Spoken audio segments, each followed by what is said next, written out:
to be myself again. I couldn't be myself around Jeanette anymore. Why not? It was like I was walking just like, you walk on eggshells type thing. It's kind of like you feel like you're always doing something that's wrong. It's like you feel like you're never like, does that make sense at all? The timing doesn't make sense to me. Okay. But like, it's like if you can't be yourself around your wife, who can you be yourself around? Why couldn't you be yourself around your wife? I just felt like I'd always have to change who I was because I was always about, I was doing the laundry, I do everything. Like, I do everything that I could for her.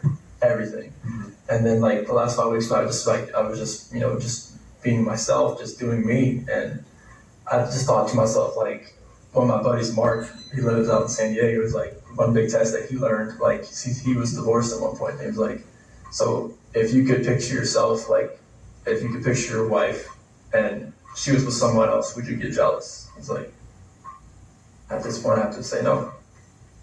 And he was like, well, there's your answer. Like, if you love her, it would be the different answer. Ongoing process for probably about a year.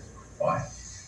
I just felt like everything that we had when we first started dating and we met in 2010, everything, your new relationship, spark, everything's hot, everything's great. Get married, everything's still great. And then people just fall out of love. And that's where I was. Like, I just felt like over the last year, I thought that, like, okay, maybe this is just like a phase. Maybe it's, this is what happened. Like, you've been with somebody so long. Maybe, the spark isn't there, just reunited somehow, some way. But, our conversations weren't the same. Like, when we were apart, like, everything was just, short. It was just, nothing felt right anymore. The passion, I didn't feel it in my heart anymore. I really can't, just give you a definitive answer other than that. It's like my heart wasn't in it. The love you have for your kids is going to be, exponential. I mean, it'll, no matter what, that will never die. Because those are your kids. Mm-hmm. That'll never die. I mean, it's not attractiveness at all. Like, it's just a connection that isn't there. Like, where you can, look at someone or just put your forehead to their forehead and just hold them and you know what each other's thinking. That's the connection. I didn't have that connection anymore. Okay. To my beautiful wife, I did nothing to her. You have to trust me and believe me.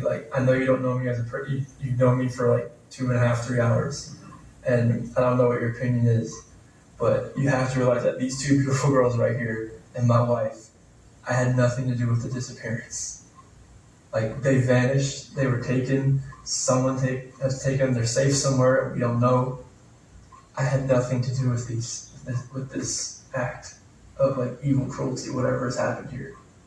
Because my love for these two girls and my wife, I don't want anything to happen to them. I've never wanted anything to happen to them.